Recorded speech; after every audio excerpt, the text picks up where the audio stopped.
अस्सलामुअलैकुम। Straight talk में खुश आमदीद। आपके साथ मैं हूँ आयशा बख्श। बिलावल भुट्टो जरदारी ने मुस्लिम लीग नून को मुखातिब करते हुए दावा किया है कि आपकी उल्टी गिनती शुरू हो चुकी। क्या आपको टिक टॉक की आवाज़ सुनाई दे रही है?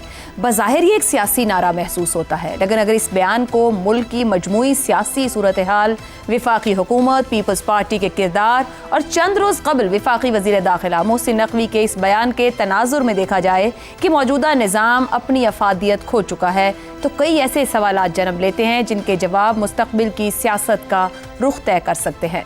जबकि चेयरमैन पाकिस्तान तहरीक इंसाफ बैरिस्टर गौहर का भी ये कहना है कि मौजूदा सिस्टम अवाम का एतमाद खो चुका है, रीसेट नागुज़ीर है। ऐसे हालात में मजीद हुकूमतें बनाने के बजाय अवाम से रुजू किया जाए। वज़ीर आज़म को फौरी एतमाद का वोट लेना चाहिए था। हुकूमत अखलाकी जवाज़ खो बैठी है। 2024 के आम इंतखाबात के बाद अगर किसी जमात ने मुस्लिम लीग नून के बाद सबसे ज़्यादा सियासी फ़वाइद हासिल किए तो वो पीपल्स पार्टी ही है। पीपल्स पार्टी विफाकी काबीना का हिस्सा नहीं, लेकिन इसने हुकूमत साजी में फैसला कुन किरदार अदा किया है। इसी ताउन के यानी कि पाकिस्तान पीपल्स पार्टी के ताउन के नतीजे में सदर का मनसब पीपल्स पार्टी के हिस्से में आया। चेयरमैन सेनेट भी इसी जमात का बना। पंजाब खैबर पख्तूनख्वा के गवर्नर्स पीपल्स पार्टी के हैं, जबकि सिंध, बलोचिस्तान और गिलगित बल्तिस्तान की हुकूमतें भी पाकिस्तान पीपल्स पार्टी के पास हैं। आईनी और कानूनी सतह पर भी पीपल्स पार्टी ने हुकूमत के साथ खड़े होकर अहम कानून साजी में भरपूर किरदार अदा किया। 26वीं और 27वीं आईनी तरमीम की मंजूरी में भी पीपल्स पार्टी की हिमायत बुनियादी हैसियत रखती है। दूसरे अल्फाज में मौजूदा सियासी निज़ाम के खदोखाल सिर्फ नून लीग के नहीं बल्कि पीपल्स पार्टी के भी तश्कील दिए हुए हैं। यही वजह है कि बिलावल भुट्टो का यह दावा कि विफाकी हुकूमत की उल्टी गिनती शुरू हो चुकी कई सवालात पैदा करता है। अगर वाकई हुकूमत अपनी आखिरी सियासी सांसें ले रही है तो क्या पीपल्स पार्टी खुद इस निज़ाम से लाताल्लुक़ी इख्तियार करना चाहती है, जिसकी तश्कील और इस्तेहकाम में ना सिर्फ उसने कलीदी किरदार अदा किया बल्कि इस निज़ाम की बड़ी बेनिफिशरी भी रही है? अगर वज़ीर दाखिला की मुराद सिर्फ मुस्लिम लीग नून नहीं बल्कि पूरा हुकूमती ढांचा था तो फिर इस तनकीद की जद में पीपल्स पार्टी भी उतनी ही आती है जितनी नून लीग। इसी तरह अगर बिलावल अपने दावे में संजीदा हैं तो कौमी असम्बली में पीपल्स पार्टी के 74 अरकान आज भी मुस्लिम लीग नून की हुकूमत को सहारा क्यों दिए बैठे हैं? बिलाशुबा पीपल्स पार्टी की हिमायत वापस लेने से हुकूमत नहीं गिरेगी, लेकिन इसकी पार्लिमानी ताकत जरूर कमजोर हो जाएगी। हुकूमत छोटे इत्तेहादी जमातों की मोहताज हो जाएगी और हर वक्त तहरीक अदम एतमाद का खतरा उसके सर पर मंडलाता रहेगा। इसी तनाजुर में दो बुनियादी सवालात मजीद अहम हो जाते हैं। क्या सदर मुमलिकत, चेयरमैन सेनेट, 2 गवर्नर्स, 3 हुकूमतों में रहने वाली और इस निज़ाम का हिस्सा पीपल्स पार्टी इस हद तक जाने की इजाज़त इसको ये निज़ाम देगा कि वह हुकूमत के खात्मे का काउंट डाउन देना शुरू कर दे? और अगर बिलावल वाकई इस एतमाद के साथ हुकूमत के खात्मे की पेशगोई कर रहे हैं, खुद को इस सियासी कदोकामत पर देख रहे हैं कि मुस्तकबिल में इस निज़ाम के सियासी हिस्से की क़यादत उनके सपुर्द कर दी जाए? इन्हीं सवालों के जवाब तलाश करेंगे इन्हीं तमाम बयानात के तनाजुर में। पैनल में हमारे साथ हैं शहजाद चौधरी, जैगम खान, रज़ा रूमी और हसन निसार साहिब। आप सभी के लिए प्रोग्राम का सवाल। वज़ीर दाखिला का निज़ाम की नाकामी का एतराफ़, सबसे बड़ा इत्तेहादी उल्टी गिनती शुरू कर बैठा, सबसे बड़ी अपोजिशन जमात का चेयरमैन एतमाद के वोट का मुतालबा करने लगा। क्या ऐवानों में वाकई ख़तरे की घंटियाँ बजने लगीं? शहजाद चौधरी साहब, ये चंद दिन से जिस बहस का आगाज़ हुआ है, निज़ाम कोलैप्स कर चुका है, बड़ा इत्तेहादी उल्टी गिनती शुरू कर चुका है कि आपका खात्मे का वक्त शुरू है।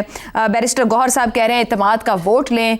हुकूमत फिर भी कहीं ना कहीं दिखती है कि मुतमईन दिखती है, मगर हर बार ये होता है कि मुतमईन बैठे लोगों को पता नहीं चलता कब कुर्सी खींच ली जाती है।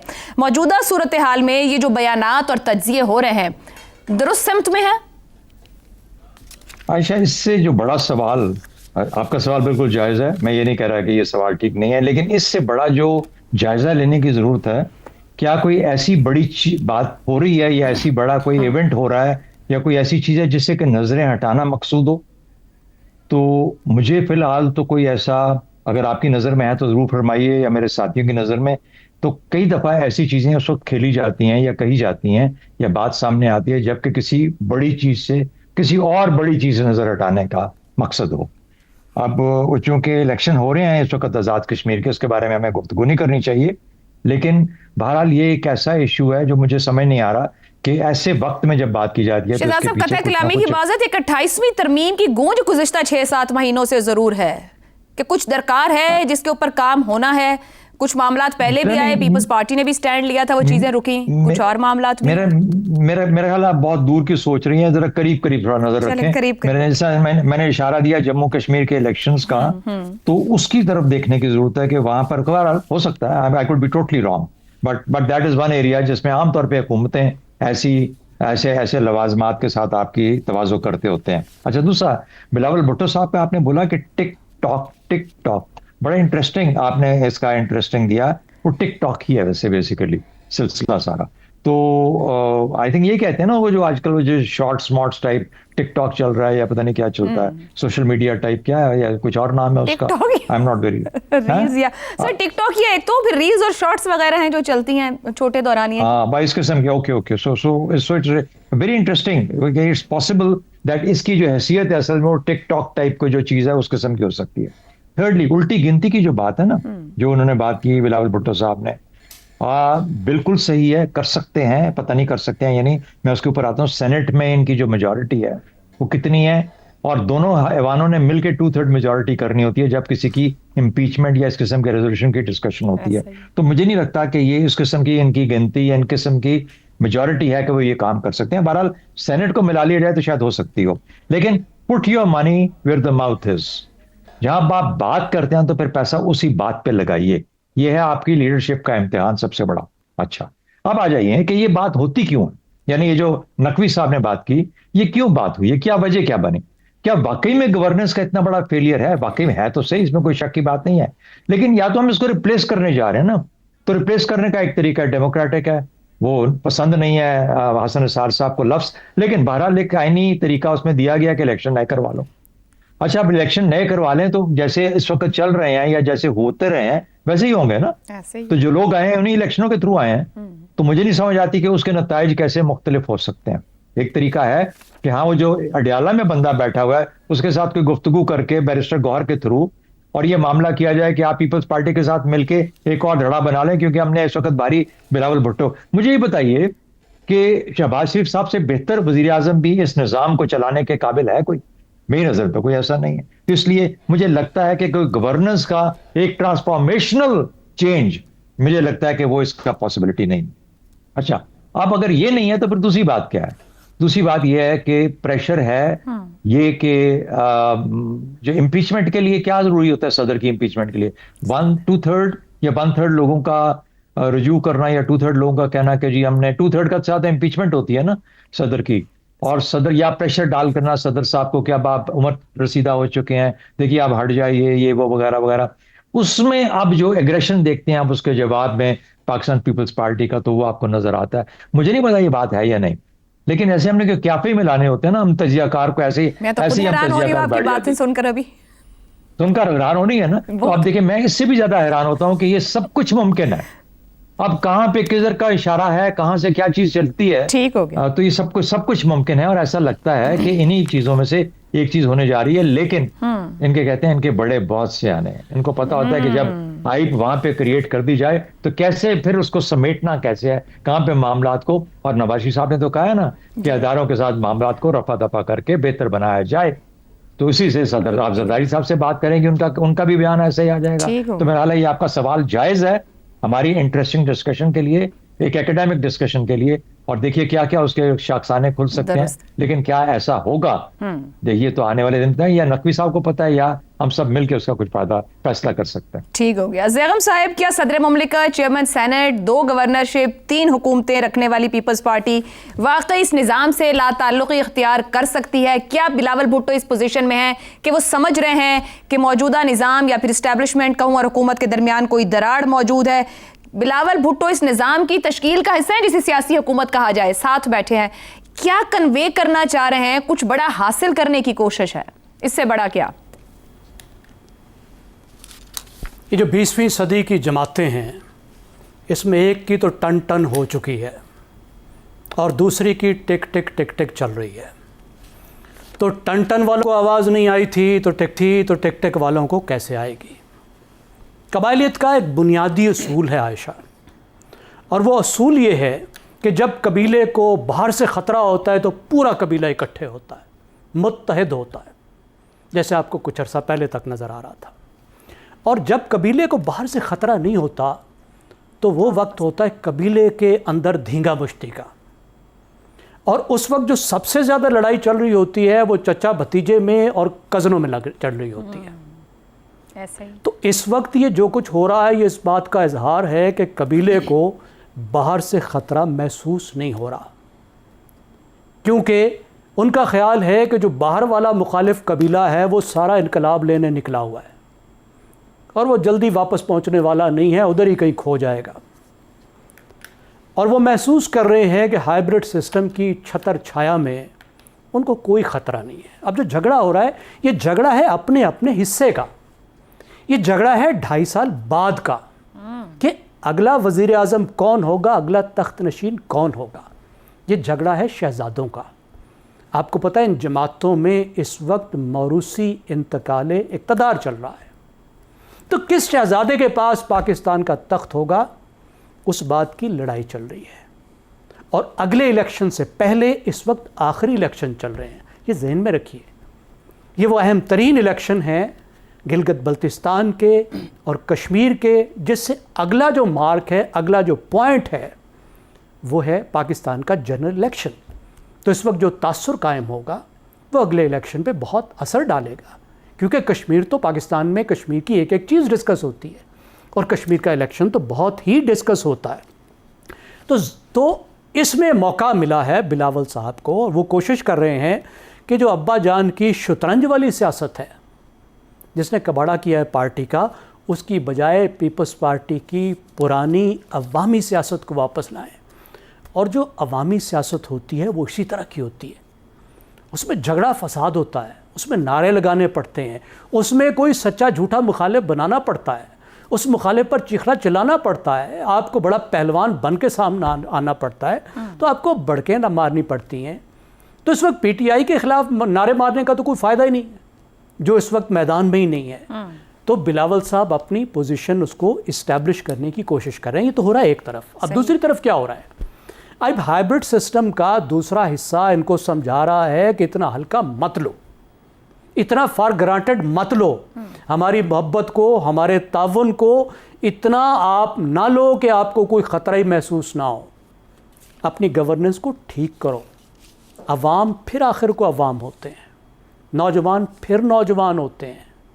ये बिगड़ेंगे, ये अगर खड़े हो जाएंगे तो फिर हमारे पास भी कोई चाराकार नहीं है, हम तो कहीं जाने वाले नहीं हैं, तुम्हें ही हमें डिच करना पड़ेगा। लेकिन ये कहते हैं कि जब भी कोई इसको डराया जाता है इनको, तो ये कहते हैं कि इस महफिल में है कोई हमसा हो तो सामने आए। ठीक हो इनको गया। लगता है कि बुजुर्गों के पास कोई इनके सिवा कोई अल्टरनेटिव ही नहीं है। सबको ऐसा महसूस होता है कि हम ही हैं। ठीक हो गया। ज़ैगम साहब कह रहे हैं कि ये अवामी सियासत के लिए बढ़के और नारे हैं, मगर इस वक्त गवर्नेंस हसन निसार साहब सबसे बड़ा चैलेंज है, क्योंकि मोहसिन नकवी साहब ने सिर्फ नून लीग नहीं बल्कि पूरे निज़ाम की नाकामी का इतराफ़ किया है। तो पीपल्स पार्टी अपने आप को मावरा क्यों समझ रही है? सियासी नारे और बढ़के क्या अब अवाम को अपील कर पाएंगे?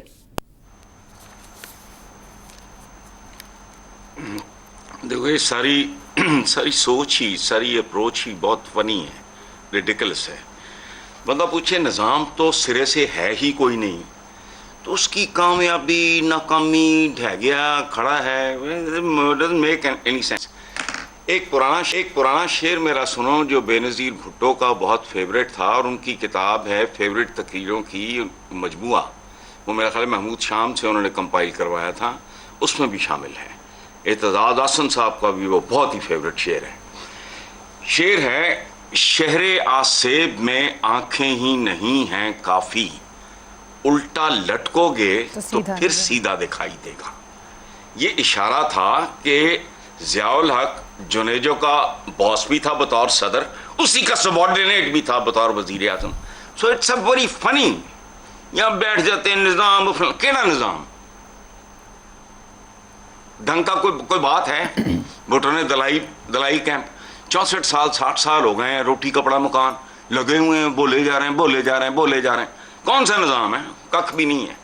उल्टा लटकोगे तो फिर सीधा दिखाई देगा, और उल्टा लटक के सोचना बड़ा मुश्किल काम है। बात ही फनी है। तो अभी तो वो उल्टी गिनती हुकूमत को कह रहे हैं कि तुम्हारी उल्टी गिनती शुरू है। हसन साहब, ओ उल्टी गिनती तो 28 करोड़ अवाम की शुरू है।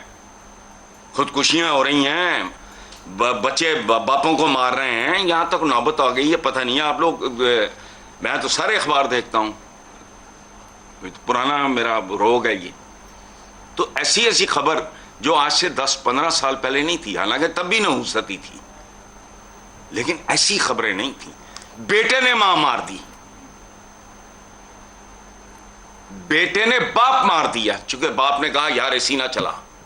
ये मैंने छापी हैं खबरें, अखबार बंद कराओ। तो कोई सर पैर है नहीं। निजाम निकला है नज्मो नस्क से। ये इंसानी माशरे की आखिरी अचीवमेंट होती है। निजाम जहां नज्मो नस्क नाम का वजूद ही नहीं है। केड़ा निजाम है बताओ मुझे। अभी मैंने ज़ियाउल हक की मिसाल दी है, पार्लिमानी जमहूरी निजाम बेनज़ीर है। भुट्टो ने इंतहाई अहम तकरीर में कोट किया था, फिर उसने एक्सप्लेन किया इसको कि ये जो है ज़ियाउल हक बैठा है, ये उसका बॉस है बतौर सदर और उसका सबऑर्डिनेट है एज आर्मी चीफ। बड़ा फनी सिचुएशन। सही कह रहे हैं। तो हम ही रवा रवी में लगे रहते हैं, बस ठीक चलें है। फिर कौम तो उल्टी लटकी हुई लटका रखी, उन्होंने शायद सीधा दिखी जाए किसी दिन, ये भी इतने एक्सपोज होंगे। रज़ा रूमी साहब, बिलावल अपने दावे में संजीदा हैं, तो फिर हुकूमत से वो भी अमली कदम अलहदगी का क्यों नहीं उठा लेते? और अगर वाकई वो उल्टी गिनती शुरू करके बैठे हैं इस हुकूमत की, तो क्या अपने आप को एक सियासी मुतबादिल के तौर पर समझ रहे हैं? उनके पास सियासी मुतबादिल मौजूद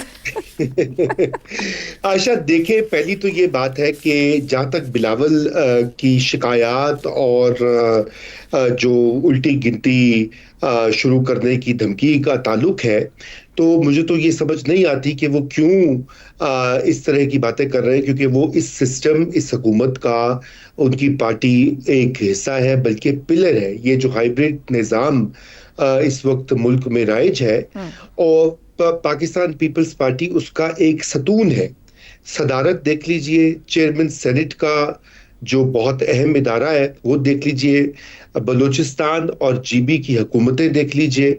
इसके अलावा कई दीगर ऐसे मामलात हैं जहां पर पाकिस्तान पीपल्स पार्टी को फुली अकोमोडेट किया गया है और उन्हीं की शमूलियत और मर्जी के साथ ये हुकूमत बनी है। अब अगर ये सुतून, देखिए, मैं काफी अरसे से आपके प्रोग्राम पर भी ये अर्ज करता रहा हूं कि ये निज़ाम जो है, ये जो इसकी आर्किटेक्चर है, सुतून जो है, अगर एक भी हिलता है तो पूरा निज़ाम धड़ाम से गिरता है। अगर पाकिस्तान पीपल्स पार्टी किसी दिन ये फैसला कर ले, या नून लीग फैसला कर ले, या तीसरे फरीक जो है, जो कि आप जानती हैं, सभी जानते हैं, वो फैसला कर ले कि उन्होंने नहीं चलना, तो फिर ये सब कुछ धड़ाम से गिरता है। इसलिए ये बात जो है, धमकी तो जरूर महसूस होती है, और ये मोहसिन नकवी साहब की तकरीर का वो जवाब गजल है, क्योंकि पाकिस्तान पीपल्स पार्टी पे कल भी मैंने यही बात कही थी, उन पे सख्त किस्म का प्रेशर है कि 28वीं आईनी तरमीम जो है उसकी मंजूरी के लिए वो ताउन करें। और उसमें क्या प्रॉब्लम है? उसमें सबसे बड़ा प्रॉब्लम तो एनएफसी अवार्ड का है। वो देखिए, उसको फॉर्मलाइज करना है। वो जो इस बार फॉर्मूला हुआ था, क्या पता वो अगले साल हो पाए या ना हो पाए, इसलिए उसके लिए आईनी उसको तहफ़्फ़ुज़ देने की जरूरत है कि कुछ पैसे मरकज को ज्यादा मिले, नंबर 1। नंबर 2, इंतजामी अमूर को बेहतर करना है। उसके लिए एक जो तजवीज़ फ्लोट की गई है, वो मजीद सूबे बनाने का मंसूबा है, जो कि बड़ी पुरानी एक ख्वाहिश है मुक़्तदरा की, और आपको मिलती है इंटरव्यूज में, कागजात में, थिंक टैंक्स की रिपोर्ट्स में देख लीजिए, तो ये कहा जाता है। लेकिन प्रॉब्लम यह कि ये एक सियासी मामला है और एक पेंडोरास बॉक्स है, तो गालिबन उसके ऊपर तो पाकिस्तान पीपल्स पार्टी बिल्कुल समझौता नहीं करेगी, क्योंकि अगर सिंध की में से मजीद सूबे निकलते हैं तो वो सियासी तौर पर पाकिस्तान पीपल्स पार्टी के लिए बहुत बड़ा जो उनकी सियासत जो है वो खत्म हो जाएगी। और जो नेशनलिस्ट कुव्वतें हैं, सब नेशनलिस्ट, सिंधी नेशनलिस्ट पार्टीज आगे आ जाएंगी और वो पीपीपी को साहब यूं कह सकते हैं कि जो पाकिस्तान पीपल्स पार्टी के ऊपर प्रेशर है कुछ डिलीवर करने का, कुछ गवर्नेंस का या कोई दीगर मामलात, वो अपना प्रेशर को रिएक्शन में गवर्नमेंट की तरफ निकाल रही है, यानी कि आपस में इस तरीके से एडजस्ट किया जाए। आप देखें ना, जहां वो निकालना चाहते हैं वहां तो नहीं कर सकते ना आयशा। बिल्कुल। आप भी वैसे कितनी भोली तो नहीं है आप भी। तो जहां पे वो जिस पे जोर चलता है उसी के ऊपर जो है प्रेशर आता है। अच्छा, लेकिन मैं अर्ज ये करूं कि अब बात यह है कि बात यहाँ पे प्रॉब्लम जो आ रही है वो ये आ रही है कि बजाय इसके कि एक जमहूरी तरीके से, एक प्रॉपर तरीके से इसके ऊपर बात हो, इस मौजू के ऊपर डिबेट हो, गुफ्तगू शुनीद हो, कुछ ये ओपन पब्लिक में किया जा रहा है क्योंकि सभी को सियासत चमकानी है। नकवी साहब ने भी अपनी दुकान चमकाई, इन्होंने राना सनाउल्लाह ने भी चमकाई, फिर पीछे हट गए, अब बिलावल साहब भी ये कर रहे हैं। अब फाइनली होगा ये अब मेरी अर्ज सुन लीजिए कि समझौता ये होगा कि लोकल गवर्नमेंट्स का निजाम जो है उसको आईनी तहफ्फुज मिले ताकि वो सूबों की स्वाबदीद पे ना हो, नंबर एक, और लोकल गवर्नमेंट्स को जो पैसे जाते हैं वो उनका तहफ्फुज या उनको यकीनी बनाया जाए मरकज की तरफ से। ठीक हो, एंड में जाकर कहीं इसके इर्द गिर्द कोई होगा कॉम्प्रोमाइज, उससे पहले खूब ये तमाशा लगेगा। ये रोला डाली रखेंगे कि बड़ी अहम बात है, लोकल गवर्नमेंट सिस्टम, सूबाई हुकूमतें कभी भी नीचे डिवॉल्व पावर नहीं करती, इसके बावजूद के विफाक से पावर ले रखी है, लेकिन अब फाइनेंसेस डिवॉल्व किए जाते हैं, ना इख्तियार अवाम तक पहुंचाया जाता है।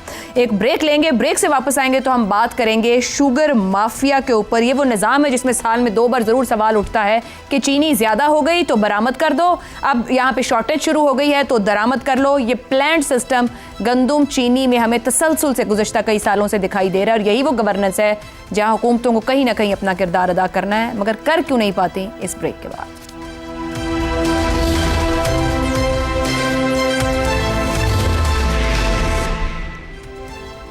प्रोग्राम में एक बार फिर खुशामदीद।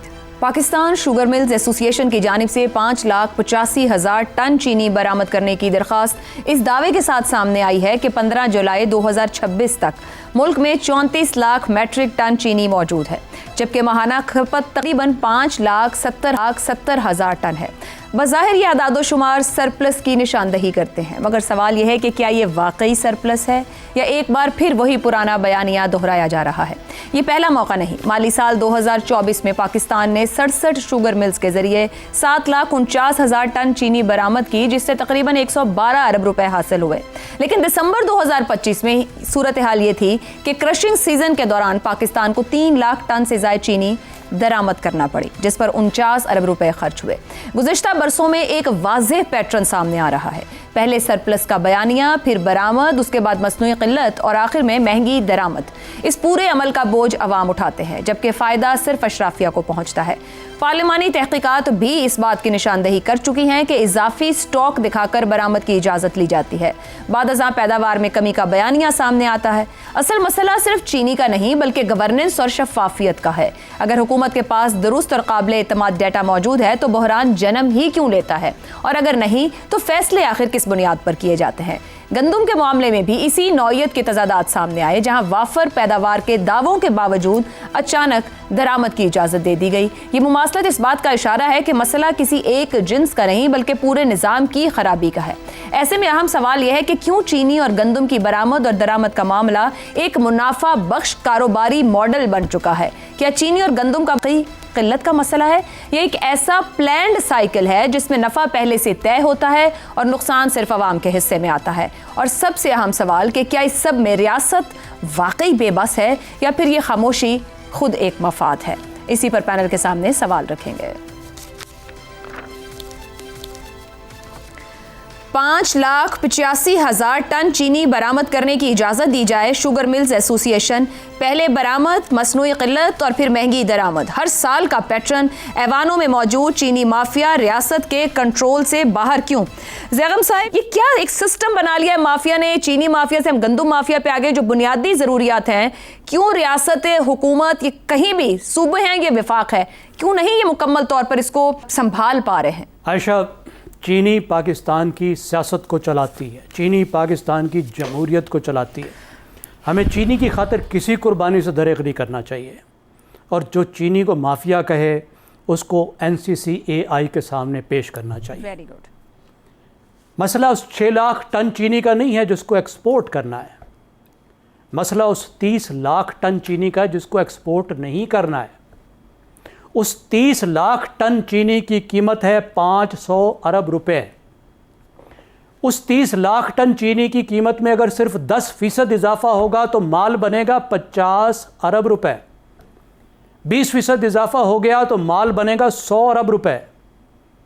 और अगर 50% इजाफा हो गया तो कितना बनेगा? 200 अरब रुपए नवंबर तक खरा है आपकी जेब में सीधा सीधा आ जाए। गरीब आवाम को तो इतना भी नहीं पढ़ाया कि वो 6 आपकी लाख सरबों टन की जब बरामद कैलकुलेशन हो को समझ जाएगी, सकें।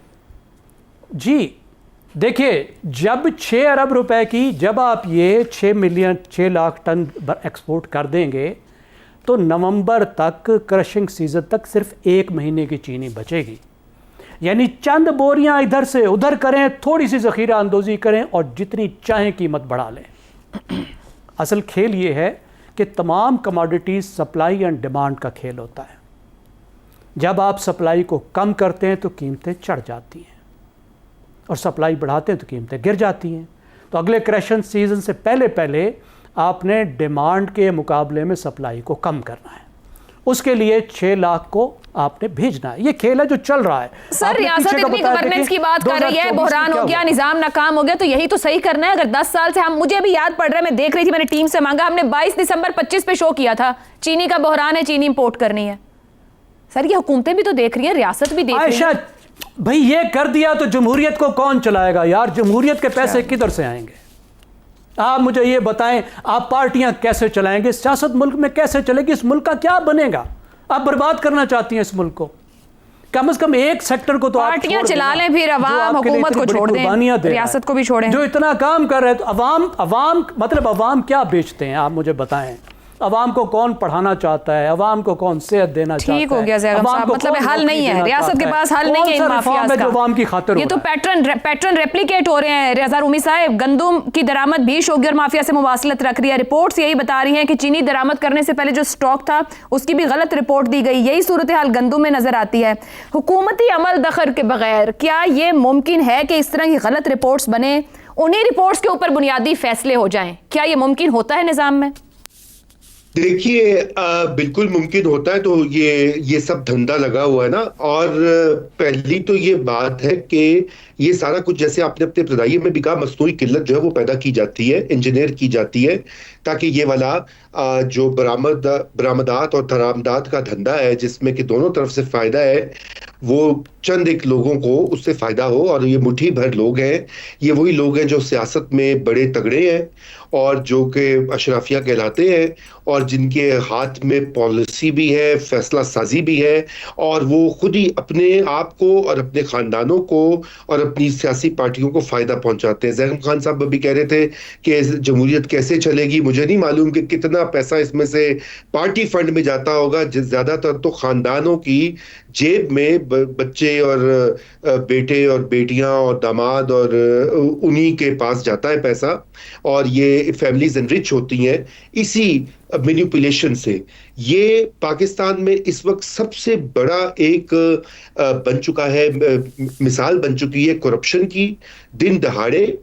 ये गंदुम के हवाले से भी होता है जो, और ये चीनी का तो इतना बड़ा, इसके ऊपर तो क्या हमने कितनी बार बात भी की है। मगर सबसे बड़ा मसला ये है कि पाकिस्तान, जब चीनी आपको सस्ती दुनिया से मिलती है और यहाँ पे आपके पास पानी जो है उसकी किल्लत है, तो आप क्यों जाया करते हैं उसके ऊपर? सिर्फ चंद लोगों ने अपने फायदे के लिए ये पूरी इंडस्ट्री लगा रखी है। इसको बंद होना चाहिए। मैं तो पहले तो हम कहते थे कि जी इस्लाहात करें और ये करें, रेगुलेट करें, इसको बंद करना चाहिए। इसके अलावा कोई इसका चारा नहीं है। नहीं तो ये करप्शन का जब तक ये सोर्स आप बंद नहीं करेंगे, ये कोई ना कोई फायदा उठाता रहेगा। दुरुस्त हो गया जी, वैलिड पॉइंट। एक ब्रेक लेते हैं, ब्रेक के बाद गुफ्तगू को आगे बढ़ाएंगे।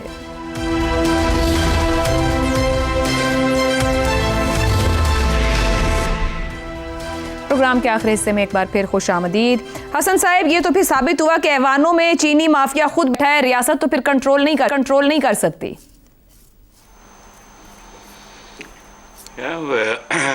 चीनी माफिया लातादाद माफियाज में से एक है, तो क्या प्रॉब्लम है?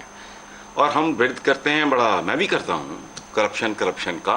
तो एक बात ज़हन में रखना, करप्शन और क़याम पाकिस्तान इकट्ठे पैदा हुए। पाकिस्तान और करप्शन, सबूत किताबें हैं, पाकिस्तान के क़याम के साथ ही मार्ज़ वजूद में आए जाली क्लेम्स और जाली ज़ातें। समझ आई बात? जी इस पे किताबें लिखी जा चुकी हैं। दुरुस्त। जी, तो ये घुट्टी पाकिस्तान पैदा हुआ जब बच्चा था, इसे घुट्टी करप्शन की मिली है। आगे चलो, ये जो आप कर रहे हो ना, अभी लोकल गवर्नमेंट्स की बात हुई तो मैं भी इसको बड़ा रोमांटिसाइज करता रहा, अब भी बड़ा मोटा करता हूँ। लेकिन एक बात याद रखना, बल्दियाती निज़ाम यानी लोकल गवर्नमेंट भी बहुत बड़ा फ्रॉड है। फ्रॉड इसलिए है कि इनमें भी बेशतर बड़ी और मेन स्ट्रीम पॉलिटिकल पार्टीज के चमचे, करचे और साइड किक्स ही होते हैं। इस पे गौर करना कभी। अच्छा, अब ये कभी दरामद कभी बरामद, यानी कभी सज्जी दिखा के कभी मार ली, कभी खब्बी दिखा के सज्जी मार ली। पहले भी खांचा, बाद में भी खांचा। इंपोर्ट भी लजीज है, एक्सपोर्ट भी लजीज है, और लेकिन हर सूरत आवाम के लिए बदसूरत है और उनका कोई वाली वारस नहीं है। मैंने अपनी पूरी होश में नहीं देखा। जुज़वी तौर पे लोग बेहतर थे, पीपल लाइक जो मेराज खालिद, ये वो ऑनेस्ट से कभी किसी ने उंगली नहीं उठाई। मैं तो ज़ाती तौर पे बहुत कम लोगों को जानता हूँ जिनमें उंगलियां उठती हैं, याद रखना वजूहात होती हैं। कभी मेराज खालिद साहब पे, कभी जुनेजो वो फ्यूडल, सवाल ही नहीं पैदा होता। बाकी जिनको आपस में एक दूसरे को 10% फलाना मैंने बनाया है, हाँ, तो फिर इसलिए वो ठीक है, ये कल्चर है। ठीक हो गया। Learn to live with it और लर्न टू चेंज इट। दोनों काम नहीं करने तो मौज करो। ठीक हो गया। शहजाद चौधरी साहब, ये अब जितनी गुफ्तगू हो रही है, जब हम चीनी की बातें करते रहे कई साल, अब गंदम का वही सिलसिला है, तो निज़ाम तो खुद माफियाज पैदा कर रहा है, ए माफिया, बी माफिया, सी माफिया। तो फिर शिकवा किससे किया जाए? अभी हसन साहब कह रहे हैं या तो learn to live with it, और या फिर इसको चेंज करना जो निज़ाम पैदा माफियाज कर रहे हैं उसको चेंज कैसे करेंगे? अच्छा आयशा, मेरी नज़र में तो ये कभी भी ये जो है ना, ये इजाज़त नहीं दी जाएगी, बिल्कुल से। क्योंकि आप अंदाज़ा लगाइए, वज़ीर आज़म साहब जो हैं उनकी अपनी शुगर मिल है, सदर साहब जो हैं उनकी 3-4 पता नहीं कितनी शुगर मिले हैं, बाकी जितने बाकी बैठे हैं उनकी भी हैं। यानी 90 में से 45 कम से कम जो सेंट्स ये डायरेक्टली लोग इस वक्त पार्लियामेंट में बैठे हैं। तो जो पार्लियामेंट में खुद बैठे हैं वो अपनी साख को कायम रखने की खातिर, क्या आपका ख्याल है कि इतना छोटा कदम कभी उठाएंगे कि 80 लाख गंदम आपकी शुगर पैदा होती है, चीनी, पूरे मुल्क के अंदर, और 5 लाख उसमें से वो खाम खा एक छोटी सी तादाद एक्सपोर्ट करके उसका फिर बट्टा अपने सर इल्ज़ाम हमेशा के लिए धब्बा लगवा लें, काला मुंह कर लें अपना उसके साथ। मेरा ख्याल है कभी भी पास नहीं होगा ये। और फिर करें भी किस लिए? आप ये कह सकते हैं जी 5 लाख इसलिए यहाँ पे एक्सपोर्ट करेंगे क्योंकि इन्होंने असल में मनी लॉन्ड्रिंग भी बीच में करनी। वो मनी लॉन्ड्रिंग के 1000 और तरीके हैं, ये शुगर के थ्रू ही मनी लॉन्ड्रिंग करनी। तो मुझे नहीं लगता कि ये कभी भी पास हो सकता है। वो देखिए इतना पैसा मनी लॉन्ड्रिंग में बाहर चला जाता है, ये शुगर के थ्रू मनी लॉन्ड्रिंग करनी, कमाल है यार। आप लोग भी वैसे सवाल बनाते हुए सोचा तो करें ना। हमारी हुकूमत के अंदर prime minister, president, everybody, people who are in the brightest highest of spots, how can they make a decision जिसके अंदर के उनकी अपनी साख खत्म हो जाए, उनकी हुकूमत की साख खत्म हो जाए? तो मैंने नहीं कहा, एक है अलबत्ता खतरा, और वो ये है कि अगर जब ये बात एक्सपोर्ट होती है और एक्सपोर्ट होने के बाद शॉर्ट फिर इंपोर्ट की जाएगी, और इंपोर्ट कर जब की जाएगी तो एकदम से कीमतें जो ऊपर चढ़ेंगी फिर नीचे गिर जाएंगी। तो गन्ने का सीजन उस वक्त आपके गन्ना फैक्ट्रियों के बाहर खड़ा होगा, फिर आप गन्ने के प्रोड्यूसर को कहेंगे कि देखो यार क्या कीमत तो यहाँ बैठी है भाई, हमने अभी इतने इंपोर्ट भी कर लिया है और तुम हमसे पैसे मांगते हो इतने ज्यादा, तो उनको पैसे भी फिर थोड़े थोड़े करके देंगे, बाकी फिर ऐसा ऐसा रिलीज करते रहेंगे। तो मेरा नहीं ख्याल, I agree but I think it's never going to happen, trust me, it will never happen. और बिल्कुल दुरुस्त बात कह रहे हैं, एक ही मेज पर बैठे और एक ही तरह के खाने खाने वाले कब चैलेंज होने देते हैं उस मेज को और उस खाने को। प्रोग्राम से इतना ही, इजाजत दीजिए, अल्लाह हाफिज।